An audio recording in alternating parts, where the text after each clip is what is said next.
வணக்கம். ஆகாஷ்வாணி.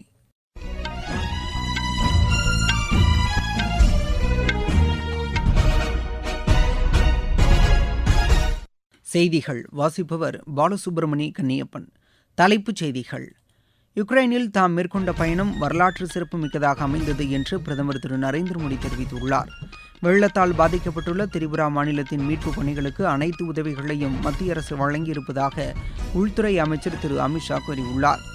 அனைத்து காலநிலைகளையும் எதிர்கொண்டு அதிக விளைச்சல் தரக்கூடிய குறுகிய கால பயிர்களை அரசு ஊக்குவித்து வருவதாக வேளாண் துறை அமைச்சர் திரு சிவராஜ் சிங் சௌகான் தெரிவித்துள்ளார். நேபாளத்தில் ஆற்றில் பேருந்து கவிழ்ந்த விபத்தில் 14 இந்தியர்கள் உயிரிழந்தனர்.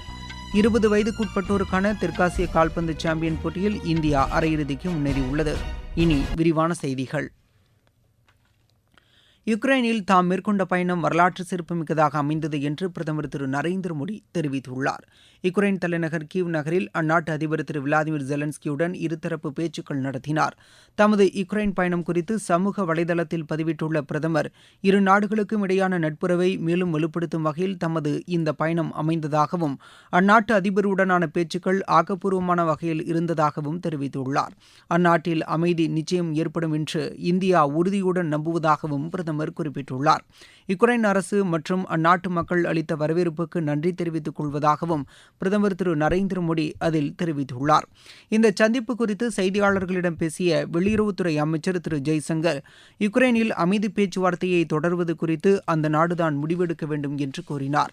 ஏற்கனவே யுக்ரைனில் போரை முடிவுக்கு கொண்டுவர அமைதி பேச்சுவார்த்தை நடத்தப்பட்டதை அவர் சுட்டிக்காட்டினார். இரு நாடுகளுக்கும் இடையே வர்த்தகம் உள்ளிட்ட துறைகளில் ஒப்பந்தம் செய்து கொள்ளப்பட்டதாகவும் திரு ஜெய்சங்கர் கூறினார்.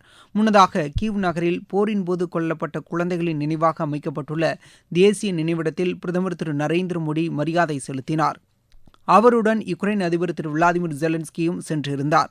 ரயில் மூலம் கீவ் நகரை சென்றடைந்த பிரதமருக்கு அங்கு வசிக்கும் இந்தியர்கள் சிறப்பான வரவேற்பு அளித்தனர். கீவ் நகரில் உள்ள மகாத்மா காந்தியின் சிலைக்கும் பிரதமர் மலர்தூவி மரியாதை செலுத்தினார். மத்திய அரசின் 3 புதிய குற்றவியல் சட்டங்கள் ஆங்கிலேயர் ஆட்சியின் மரபுகளை கைவிட்டு நாட்டில் குற்றவியல் நீதி அமைப்பை வலுப்படுத்தியிருப்பதாக குடியரசு துணைத் தலைவர் திரு ஜெகதீப் தங்கர் தெரிவித்துள்ளார். குஜராத் மாநிலம் காந்தி நகரில் தேசிய தடய அறிவியல் பல்கலைக்கழக மாணவர்கள் மற்றும் ஆசிரியர்களிடையே உரையாற்றிய அவர், சமகால சட்ட அமைப்பில் தடயவியல் அறிவியலின் முக்கிய பங்கினை சுட்டிக்காட்டினார். தடய அறிவியல் என்பது வெறும் தொழில்நுட்பத்துறை மட்டுமல்ல, நாட்டின் குற்றவியல் நீதி அமைப்பின் அடித்தளமாக விளங்குகிறது என்று அவர் கூறினார். குற்றவியல் நீதி அமைப்பு அதன் ஜனநாயகத்தையும் அதன் வளர்ச்சியையும் வரையறுப்பதாக அவர் குறிப்பிட்டார். சட்டத்தின் ஆட்சியை வலுப்படுத்துவதில் தடய அறிவியலின் பங்கு முக்கியத்துவம் பெற்றுள்ளதாக திரு ஜெகதீப் தங்கர் கூறினார். வெள்ளத்தால் பாதிக்கப்பட்டுள்ள திரிபுரா மாநிலத்தில் மீட்பு மற்றும் நிவாரண நடவடிக்கைகளுக்காக மத்திய அரசு அனைத்து உதவிகளையும் வழங்கியிருப்பதாக உள்துறை அமைச்சர் திரு அமித்ஷா தெரிவித்துள்ளார். சமூக வலைதள பதிவில் இதனை தெரிவித்துள்ள அவர், விமானப்படையின் 4 ஹெலிகாப்டர்கள், ராணுவ குழுவினர், தேசிய பேரிடர் மீட்புப் படையைச் சேர்ந்த 11 குழுவினர் ஏற்கனவே அனுப்பப்பட்டு மீட்புப் பணியில் ஈடுபட்டிருப்பதாக கூறியுள்ளார். இந்த கடினமான தருணத்தில் திரிபுரா மக்களுக்கு மத்திய அரசு தோளோடு தோள் நின்று அனைத்து உதவிகளையும் வழங்கும் என்றும் அமைச்சர் உறுதியளித்துள்ளார். திரிபுராவில் வெள்ள நிவாரணப் பணிகளை மேற்கொள்வதற்காக மாநில பேரிடர் நிவாரண நிதிக்கு 40 கோடி ரூபாய் முன்தொகையை மத்திய அரசு விடுவித்திருப்பதாகவும் திரு அமித்ஷா தெரிவித்துள்ளார். உலக அளவில் மிகவும் சக்தி வாய்ந்த கடலோர நாடுகளில் ஒன்றாக இந்தியா உருவாகி வருவதாக மத்திய கப்பல் போக்குவரத்துத்துறை அமைச்சர் திரு சர்பானந்த சோனோவால் தெரிவித்துள்ளார். மும்பை துறைமுகத்தில் இன்று பல்வேறு திட்டங்களை தொடங்கி வைத்து அவர் பேசினார். மாறிவரும் சூழலுக்கு ஏற்ப தொழில்துறையினருக்கு ஏற்ற உருமாற்றங்களை மும்பை துறைமுகம் அடைந்து வருவதாக அவர் கூறினார். இந்தியாவின் சுயசார்பு பயணத்திற்கான பாதையில் மும்பை முக்கிய பங்கு வகிப்பதாகவும் திரு சர்பானந்த சோனோவால் குறிப்பிட்டார். மும்பை துறைமுகம் சார்பில் சுற்றுலாத்துறை குறித்த கையேட்டையும் அமைச்சர் வெளியிட்டார். உணவு தானிய உற்பத்தியை அதிகரிக்கவும் விவசாயிகளின் வருவாயை இரட்டிப்பாக்கவும் மத்திய அரசு உறுதி பூண்டிருப்பதாக வேளாண் துறை அமைச்சர் திரு சிவராஜ் சிங் சௌகான் தெரிவித்துள்ளார். பாட்னாவில் நிகழ்ச்சி ஒன்றில் பேசிய அவர், கிசான் கடன் அட்டைகள் மூலம் குறைந்த வட்டியில் கடன் வழங்குவது, விளைபொருட்களுக்கு குறைந்தபட்ச ஆதரவு விலையுடன் உரிய விலை கிடைப்பதை உறுதி செய்வது என பிரதமர் திரு நரேந்திர மோடி விவசாயிகளுக்கான பல்வேறு திட்டங்களை நிறைவேற்றி வருவதாக கூறினார். பருவநிலை மாற்றம் காரணமாக வேளாண் துறை மோசமான பாதிப்பை எதிர்கொள்வது கவலையளிக்கக்கூடியது என்றும் அவர் கூறினார். அனைத்து காலநிலைகளையும் எதிர்கொண்டு அதிக விளைச்சலை தரக்கூடிய குறுகிய கால பயிர்களை அரசு ஊக்குவித்து வருவதாகவும் திரு சிவராஜ் சிங் சௌகான் தெரிவித்தார். நீங்கள் கேட்டுக்கொண்டிருப்பது ஆகாஷ்வாணியின் செய்தி அறிக்கை.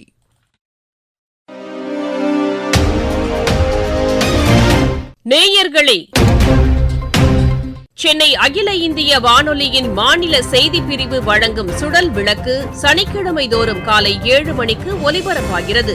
நடப்பு நிகழ்வுகளின் கட்டுரை வடிவிலான இந்த பகுதியில் நாளை இடம்பெறுகிறது தேசிய விண்வெளி தினம் குறித்த ஒரு பார்வை. பிரதான அலைவரிசையில் ஒலிபரப்பாக உள்ள இந்த நிகழ்ச்சியை கேட்க தவறாதீர்கள். தமிழகத்தில் பெண்கள் மற்றும் குழந்தைகளை பாதிக்கும் குற்றங்களை கையாளும் பெண் காவலர்களுக்கு சிறப்பு திறன் பயிற்சி வழங்கப்படும் என்று முதலமைச்சர் திரு மு க ஸ்டாலின் தெரிவித்துள்ளார். சென்னையில் இன்று காவல்துறையினருக்கு குடியரசுத் தலைவர், உள்துறை அமைச்சர் மற்றும் முதலமைச்சர் பதக்கங்களை வழங்கி அவர் பேசினார். பெண்கள் மற்றும் குழந்தைகளுக்கு எதிரான சைபர் குற்றங்களை விசாரித்து தீர்ப்பதற்கு இந்த பயிற்சி பெரிதும் உதவும் என்றும் அவர் கூறினார். தமிழகத்தில் சட்டம் ஒழுங்கு முறையாக பராமரிக்கப்படுவதாகவும் முதலமைச்சர் திரு மு க ஸ்டாலின் தெரிவித்தார். நேபாளத்தில் பேருந்து ஒன்று ஆற்றில் கவிழ்ந்து நேரிட்ட விபத்தில் 14 இந்தியர்கள் உயிரிழந்தனர். 16 பயணிகளை மீட்புக் குழுவினர் மீட்டு மருத்துவமனையில் அனுமதித்தனர். பொக்காரா என்ற இடத்திலிருந்து காத்மண்டு நோக்கி சென்று கொண்டிருந்த பேருந்து தனாகு நெடுஞ்சாலையில் ஐனபகரா என்ற இடத்தில் மார்சியாந்தி ஆற்றில் கவிழ்ந்ததில் இந்த விபத்து ஏற்பட்டது. அந்த பேருந்தில் 40 இந்தியர்கள் பயணம் செய்ததாகவும் அவர்களில் உயிரிழந்தவர்கள் குறித்த விவரம் கோரப்பட்டிருப்பதாகவும் எமது செய்தியாளர் தெரிவிக்கிறார். பள்ளி மாணவர்களின் பாதுகாப்பை உறுதி செய்வதற்கான நெறிமுறைகள் முழுமையாக பின்பற்றப்படுவதை மாநில அரசுகள் உறுதி செய்ய வேண்டும் என்று மத்திய அரசு அறிவுறுத்தியுள்ளது. இது தொடர்பாக மத்திய கல்வி அமைச்சகம் மாநில அரசுகளுக்கு சுற்றறிக்கை ஒன்றை அனுப்பியுள்ளது. பாதுகாப்பு நெறிமுறைகள் குறித்த விவரங்கள் அதில் இடம்பெற்றுள்ளன. உச்சநீதிமன்ற உத்தரவை அடுத்து இந்த நடவடிக்கை மேற்கொள்ளப்பட்டிருப்பதாகவும் மத்திய அரசு கூறியுள்ளது. விமானங்களை இயக்குவதற்கு உரிய தகுதி பெறாத ஊழியர்களை பயன்படுத்தியதாக கூறப்படும் புகாரை தொடர்ந்து ஏர் இந்தியா நிறுவனத்திற்கு 90 லட்சம் ரூபாய் அபராதம் விதிக்கப்பட்டுள்ளது. மேலும் ஏர் இந்தியா நிறுவனத்தின் பயிற்சி இயக்குநருக்கு 3 லட்சம் ரூபாயும் செயல்பாட்டு இயக்குநருக்கு 6 லட்சம் ரூபாயும் கூடுதல் அபராதம் விதிக்கப்பட்டிருப்பதாக விமான போக்குவரத்து இயக்குநரகம் தெரிவித்துள்ளது. எதிர்காலத்தில் இதுபோன்ற நிகழ்வுகளை தவிர்க்க வேண்டும் என்று சம்பந்தப்பட்ட விமான நிறுவனத்திற்கு எச்சரிக்கையும் இயக்குநரகம் விடுத்துள்ளது. ஏர் இந்தியா நிறுவனம் கடந்த மாதம் சமர்ப்பித்த அறிக்கையின் மூலம் இந்த தகவல் வெளியானதை தொடர்ந்து இந்த நடவடிக்கை எடுக்கப்பட்டுள்ளது. ஆந்திர மாநிலம் அனகாப்பள்ளி தனியார் தொழிற்சாலை தீ விபத்தில் தொழிலாளர்கள் உயிரிழந்தது குறித்து விளக்கம் அளிக்குமாறு அம்மாநில தலைமைச் செயலர் மற்றும் காவல்துறை தலைமை இயக்குநருக்கு தேசிய மனித உரிமைகள் ஆணையம் நோட்டீஸ் அனுப்பியுள்ளது. தனியார் மருந்து தொழிற்சாலையில் தொழிலாளர்களுக்கு தேவையான அனைத்து பாதுகாப்பு மற்றும் சட்டப்பூர்வ நடைமுறைகள் பின்பற்றப்பட்டிருப்பதை விசாரணை நடத்தி உறுதி செய்ய வேண்டும் என அந்த ஆணையம் அதில் கேட்டுக் கொண்டுள்ளது. மேலும் அது தொடர்பான அறிக்கையை 2 வார காலத்திற்குள் அளிக்க வேண்டும் என்று அந்த ஆணையம் கேட்டுக் கொண்டுள்ளது. விளையாட்டுச் செய்திகள். 20 வயதுக்குட்பட்டோருக்கான தெற்காசிய கால்பந்து சாம்பியன் போட்டியில் இந்தியா அரையிறுதிக்கு முன்னேறியுள்ளது. நேபாளத்தில் நடைபெற்ற இப்போட்டியில் இன்று இந்தியா 1-0 என்ற கோல் கணக்கில் மாலத்தீவை வென்றது. 17 வயதுக்குட்பட்டோருக்கான உலக மல்யுத்த சாம்பியன் போட்டியில் இந்தியா 4 தங்கப்பதக்கங்களை வென்றது. ஜோர்டானின் அம்மானில் நடைபெற்று வரும் இப்போட்டியின் மகளிர் 65 கிலோ எடைப்பிரிவில் புல்கித்தும், 73 கிலோ எடைப்பிரிவில் மன்சியும், 43 கிலோ எடைப்பிரிவில் அதிதி குமாரியும், 57 கிலோ எடைப்பிரிவில் நேகாவும் தங்கப்பதக்கம் வென்றனர். இப்போட்டியில் இந்தியா இதுவரை 4 தங்கம் 2 வெண்கலப் பதக்கங்களை வென்றுள்ளது. கொரியா கோப்பைக்கான சைக்கிள் போட்டியில் இந்தியாவின் எசோ அல்பன் வெள்ளிப்பதக்கம் வென்றார். கொரியாவின் யாங்யாங்கில் நடைபெற்ற இப்போட்டியின் ஆடவர் பிரிவில் அவர் இப்பதக்கத்தை கைப்பற்றினார். மாலத்தீவில் நடைபெற்று வரும் ஆசிய அலைச்சறுக்கு சாம்பியன் போட்டியில் இந்தியாவின் கிஷோர்குமார் அரையிறுதிக்கு முன்னேறியுள்ளார். மீண்டும் தலைப்புச் செய்திகள். யுக்ரைனில் தாம் மேற்கொண்ட பயணம் வரலாற்று சிறப்புமிக்கதாக அமைந்தது என்று பிரதமர் திரு நரேந்திர மோடி தெரிவித்துள்ளார். வெள்ளத்தால் பாதிக்கப்பட்டுள்ள திரிபுரா மாநிலத்தின் மீட்புப் பணிகளுக்கு அனைத்து உதவிகளையும் மத்திய அரசு வழங்கியிருப்பதாக உள்துறை அமைச்சர் திரு அமித்ஷா கூறியுள்ளார். அனைத்து காலநிலைகளையும் எதிர்கொண்டு அதிக விளைச்சல் தரக்கூடிய குறுகிய கால பயிர்களை அரசு ஊக்குவித்து வருவதாக வேளாண் துறை அமைச்சர் திரு சிவராஜ் சிங் சௌகான் தெரிவித்துள்ளார். நேபாளத்தில் ஆற்றில் பேருந்து கவிழ்ந்த விபத்தில் 14 இந்தியர்கள் உயிரிழந்தனர். 20 வயதுக்குட்பட்டோருக்கான தெற்காசிய கால்பந்து சாம்பியன் போட்டியில் இந்தியா அரையிறுதிக்கு முன்னேறியுள்ளது. இத்துடன் இந்த செய்தி அறிக்கை நிறைவடைந்தது.